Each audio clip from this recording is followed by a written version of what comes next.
सर्वांना नमस्कार. भाषा शिकवण्यामध्ये टप्प्याटप्प्याने प्रगती करणे गरजेचे असते. आपल्या विद्यार्थ्यांनी आधीच्या टप्प्यात शब्दडोंगर या कृतीद्वारे अनेक शब्द ओळखले, नवीन शब्द शिकलो आणि त्या शब्दांचा उपयोग करून भाषिक साठा समृद्ध केला. मुलांना आता शब्दांचा चांगला परिचय झाल्यामुळे पुढील पायरी म्हणजे त्या शब्दांचा उपयोग करून अर्थपूर्ण वाक्य तयार करणे ही आहे. शब्दांपासून वाक्य घडवण्याची ही प्रक्रिया विद्यार्थ्यांच्या भाषिक विकासासाठी अत्यंत महत्त्वाची ठरते. याच उद्देशाने आपण पुढील कृती पाहूया. कृतीचे नाव आहे चित्रावरून वाक्य. मुलांना दृश्य स्वरूपात दिलेली माहिती अधिक सोपी व लक्षात राहणारी वाटते. चित्रे पाहून त्यांची कल्पनाशक्ती जागृत होते, निरीक्षण शक्ती तीव्र होते आणि ते सहजतेने वाक्य तयार करतात. आणि हेच या कृतीचे वैशिष्ट्य आहे. या कृतीसाठी विद्यार्थ्यांच्या वयाला अनुरूप आकर्षक अशी चित्रे निवडूया. झाडं, घर, पक्षी, प्राणी, गाडी, फळे, बगीचा, खेळाचे मैदान अशा दैनंदिन जीवनाशी संबंधित चित्रांचा वापर करूया. अशा दैनंदिन जीवनाशी निगडीत चित्रांचा उपयोग केला तर विद्यार्थ्यांना समजून घ्यायला सोपे होईल. आता आपण नमुन्यादाखल काही चित्रे पाहूया. हे एक मैदानावरील चित्र आहे. आता आपण मुलांना त्या चित्रावर 2 ते 3 वाक्ये बोलायला सांगूया. उदाहरणार्थ, मुले म्हणतील, एक मुलगी धावत आहे, एक मुलगा सायकल चालवत आहे, एक मुलगा चेंडूने खेळत आहे. आता आपण असेच अजून एक चित्र पाहूया. आता आपल्याला माहीतच आहे की हे एक दिवाळी सणाचं चित्र आहे. मुलं चित्र पाहून सांगतील, मुलगी पंती घेऊन उभी आहे, मुलगे फटाके फोडत आहेत, तुळशी समोर पंती लावली आहे. आता आपण असे अजून एक चित्र पाहूया. हे एक स्वयंपाकघरातील चित्र आहे.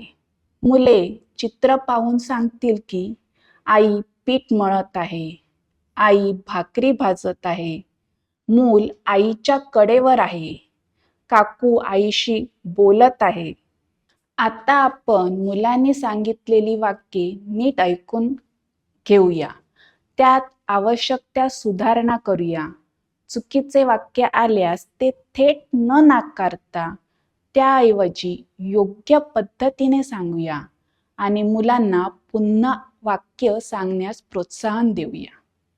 त्यानंतर सुधारित वाक्ये फळ्यावर स्पष्ट अक्षरात लिहूया.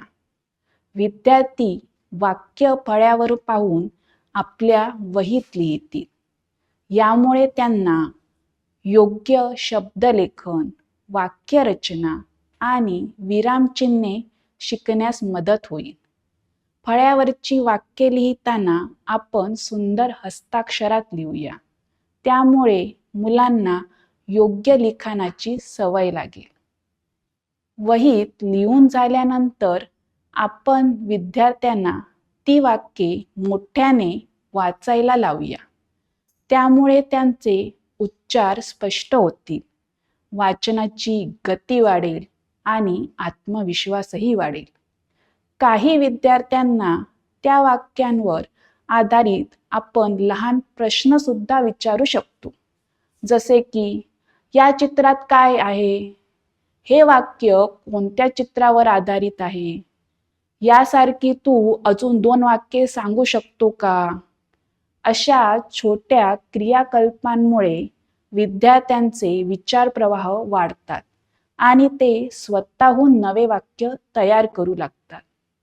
आता आपण पाहिलेली चित्रे ही नमुन्यासाठी आहेत. त्याच प्रकारची इतर चित्रे आपण प्रथम परिचित मजकुरातून व नंतर अपरिचित मजकुरातून घेऊन सराव घ्यावा. शिक्षक मित्रांनो, अशा प्रकारे बोलणे, ऐकणे, वाचणे आणि लिहिणे या चारही भाषिक कौशल्यांचा संगम या कृतीत साधला जातो.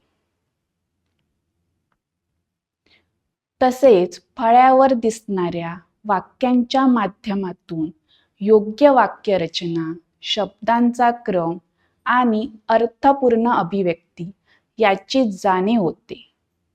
याशिवाय या कृतीतून विद्यार्थ्यांची निरीक्षण शक्ती वाढते, कारण ते चित्रातले बारकावे शोधतात. कल्पनाशक्ती प्रकटते, कारण ते केवळ दिसणारे सांगत नाहीत, तर ते स्वतःचे विचार मांडतात. त्यामुळे शिक्षक मित्रांनो, आपल्या वर्गात ही कृती जरूर करून पाहावी. धन्यवाद.